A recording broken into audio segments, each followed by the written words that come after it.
ஒரு திருடன் இருந்தான். அவன் வாழ்நாள்லாம் திருடிக்கிட்டு இருந்தான். அப்ப ஒரு நாள் அவங்க அம்மா கூப்பிடுறா. அவங்க அம்மா மரண படுக்கையில இருக்கிறா. கூப்பிட்டு, மகனே எனக்கு ஒரு கடைசி ஆசை நிறைவேற்றுவியா அப்படின்னு கேட்கிறான். இவன் ரொம்ப வருத்தத்தோட, சொல்லுமா நான் நிறைவேற்றுறேன் அப்படிங்கிறான். மகனே முதல்ல நான் உன்னை வாழ்த்துறேன், நீ பெரிய பெரிய திருட்டெல்லாம் திருடு. உனக்கு ஒரு அதிர்ச்சி ஆயிடுச்சு, என்னடா அம்மா இப்படி வாழ்த்துறா. ஆனா நீ எனக்கு ஒரே ஒரு சத்தியம் மட்டும் செஞ்சு கொடுக்கணும். என்னன்னா, வாழ்நாள்ல நீ பொய் மட்டும் சொல்லக்கூடாது. இவனுக்கு அதிர்ச்சியா இருந்தது. ஒரு திருடன் பொய் சொல்லாம இருக்க முடியுமா? ஆனா அம்மா அவனுடைய கடைசி ஆசை. என்ன பண்ண?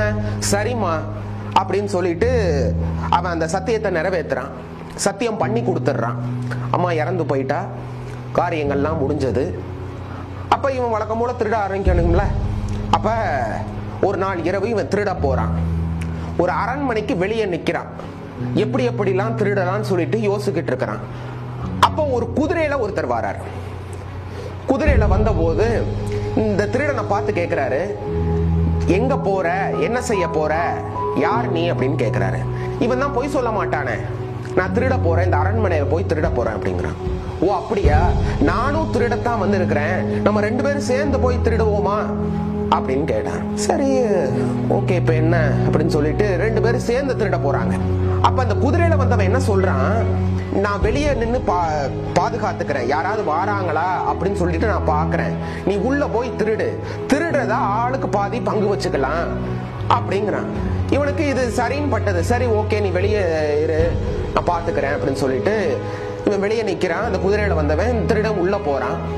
உள்ள போய் பெட்டியை திறக்கிறான். அந்த கசானா இருக்கக்கூடிய அந்த பெட்டியை திறக்கிறான். பெட்டியை திறந்தா 3 வைரக்கல் இருக்குது.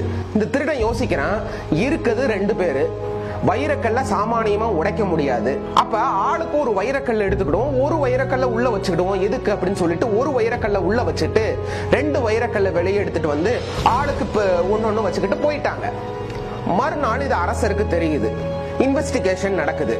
அமைச்சரை விட்டு கசானால எவ்வளவு திருடப்பட்டதுன்னு கணக்கெடுத்துட்டு வா அப்படிங்கிறாரு. இந்த அமைச்சர் போறாரு. போய் பெட்டியை திறக்கிறாரு. பெட்டியை திறந்தா ஒரு வைரக்கல் உள்ள இருக்குது. இந்த அமைச்சருக்கு ஆசை வந்துருச்சு. என்னன்னா, திருடுறது திருடப்பட்டது, எப்படியோ திருடிட்டாங்க, இந்த ஒரு வைரக்கல் நம்ம எடுத்து வச்சுக்கிடுவோம், அரசருக்கு தான் தெரிய போறது இல்லையே, ஒரு வைரக்கல் நம்ம எடுத்து வச்சுக்கிட்டு இந்த திருட்டு பழைய அந்த திருட மேலேயே போட்டுடலாம், திருடது எல்லாமே திருடப்பட்டது நம்ம சொல்லிடலாம் அப்படின்னு சொல்லிட்டு இந்த ஒரு வைரக்கல் அமைச்சர் எடுத்து வச்சுக்கிட்டு அரசர்கிட்ட போய், அரசரே 3 வைரக்கலும் திருடப்பட்டுச்சு அப்படின்னு சொல்லிட்டார்.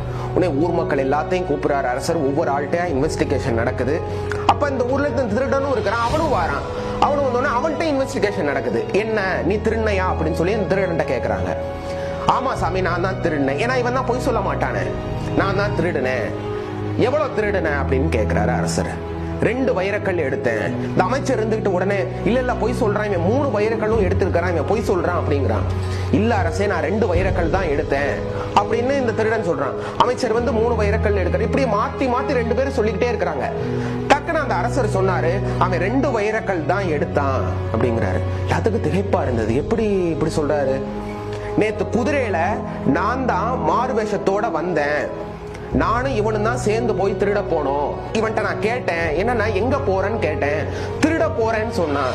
ஒரு திருட போறேன்னு சொல்ல முடியுமா? அப்பவே எனக்கு இவன் வித்தியாசமா இருக்கிறான்னு தோணுச்சு. இவன் என்னதான் செய்யறான்னு பாப்போம்னு சொல்லிட்டு தான் நான் இவன் கூட போனேன்.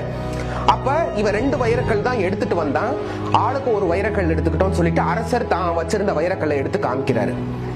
இவன் வச்சிருக்க வைரக்கல் எடுத்து காமிக்கிறான். அமைச்சர் மாட்டிக்கிட்டாரு. அமைச்சரும் வந்து, ஆமா நான் தான் எடுத்தேன், தெரியாம எடுத்துட்டேன்னு சொல்லிட்டு அமைச்சர் மன்னிப்பு கேட்கிறாரு. இந்த அரசர் என்ன செஞ்சார் தெரியுமா? இந்த அமைச்சரை பதவியிலிருந்து விலக்கிட்டு இந்த திருடனை அமைச்சர் பதவியில போட்டார். நண்பர்களே, அந்த திருடன் ஒரே ஒரு அறத்தை தான் கடைபிடிச்சான். என்ன? பொய் சொல்லக்கூடாது. பொய் சொல்லக்கூடாதுன்னு ஒரே ஒரு அறத்தை கடைபிடிச்சவன் திருடன்ல இருந்து அமைச்சர் பதவி வர போயிட்டான்.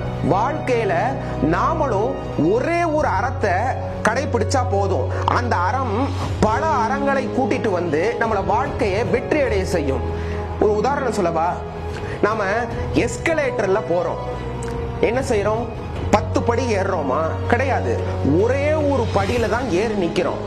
அதுவே தானா மேல வர கொண்டு போயிருது. நண்பர்களே, வாழ்வும் அப்படித்தான். வாழ்க்கையில ஒரே ஒரு அறத்தை கடைபிடித்தோம்னா அந்த அறம் சார்ந்து வரக்கூடிய நன்மை நம்மளுடைய வாழ்வை உயர்வடை செய்யும்.